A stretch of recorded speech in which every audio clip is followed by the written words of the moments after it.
everybody? Hopefully everyone's doing well. And mate, dude, we are brutal in the boxing community, aren't we?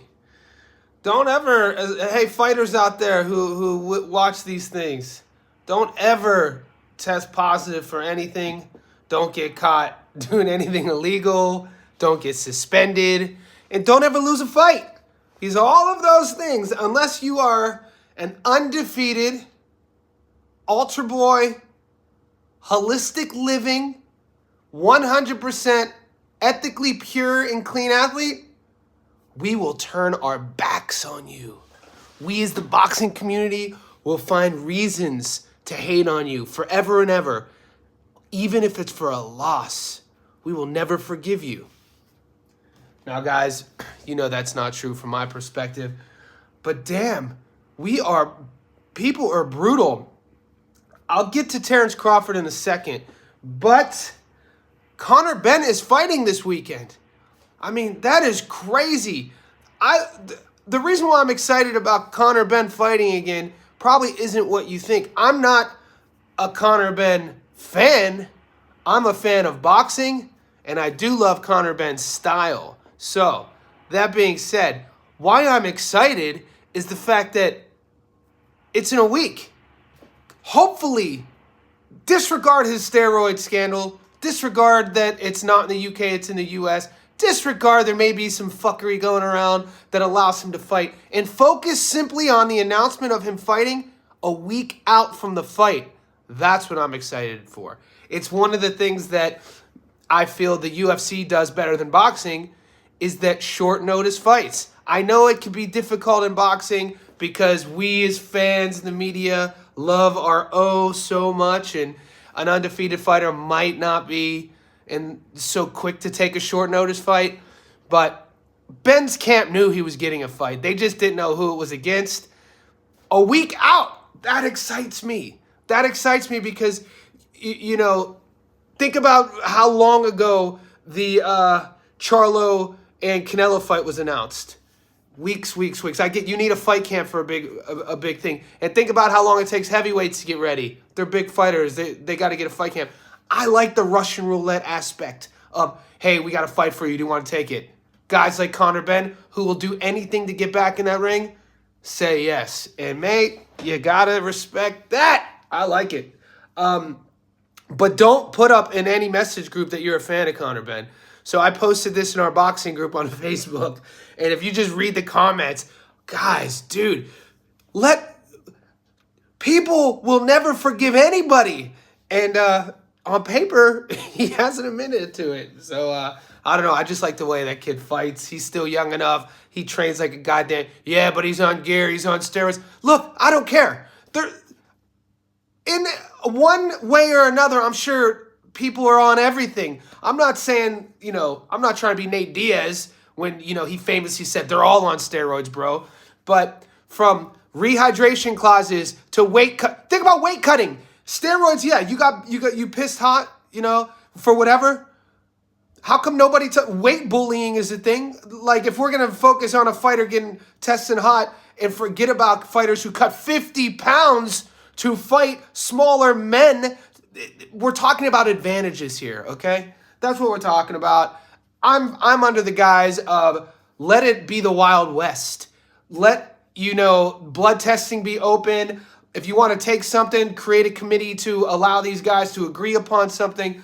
But with so much lack of transparency for the fans and writers and people who love the sport on who's taking what or not taking what, then I'm not going to ever chastise a guy who pissed dirty and then wants to fight again. I mean, this shit's been happening since the end of time.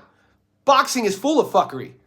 To think that a kid like Conor Benn pisses dirty and then I'll never watch him fight again, screw you. Conor Benn is an exciting fighter. That kid is marketable. Hear him on the microphone. He comes from a good stable. His pop, dude, he could bang. If you're a fan of boxing, you want to see that guy fight. That dude stays in the pocket and throws bombs. He is a risk taker. Would I be shocked if he one day admits that he took all the steroids? No, I won't be shocked because he's a goddamn madman. And to lace the gloves up and get into a ring and throw hammers for a living, you have to be a little crazy. Speaking on that, I'm going to play you a video real quick just to get you caught up. We're changing the tune now to Bud Crawford, okay?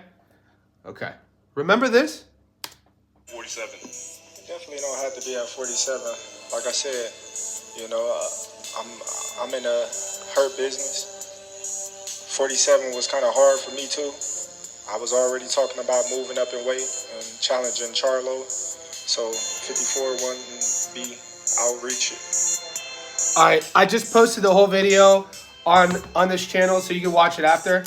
But the reason why I play that for you is that who do we believe? Steven Nelson? Is he just a yes man wanting to create hype or the lack thereof for his buddy Bud's potential next fight? Bud Crawford today took to Twitter and said he's weighing at 180 pounds.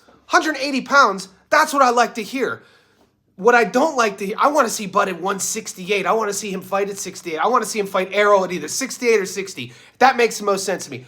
Errol wants his get back. This guy's a savage. He's going to take that fight, even if it's at 47. But I wanted the air to be clear on both sides.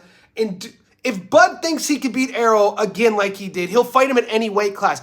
Because the logic of that being the false narrative would be that Bud thinks he only beat Errol because it was at 47. Horse shit.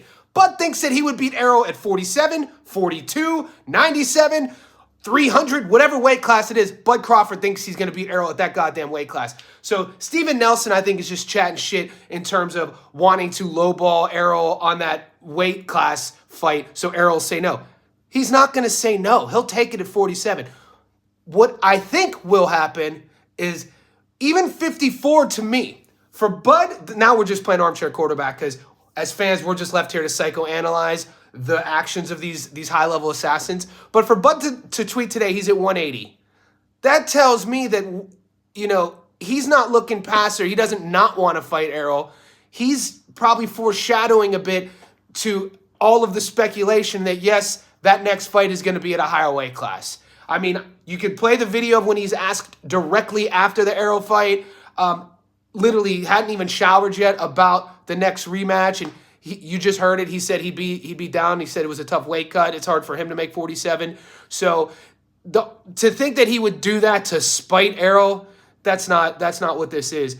I think if I'm playing matchmaker, he really thinks he could beat Charlo or Canelo, which he does. If there's any time to fight Canelo, it's right now. Obviously, 5 years ago, it wouldn't have worked. Timing's everything in boxing, guys. I mean, match styles make fights, but timing is also something that doesn't get spoken about enough.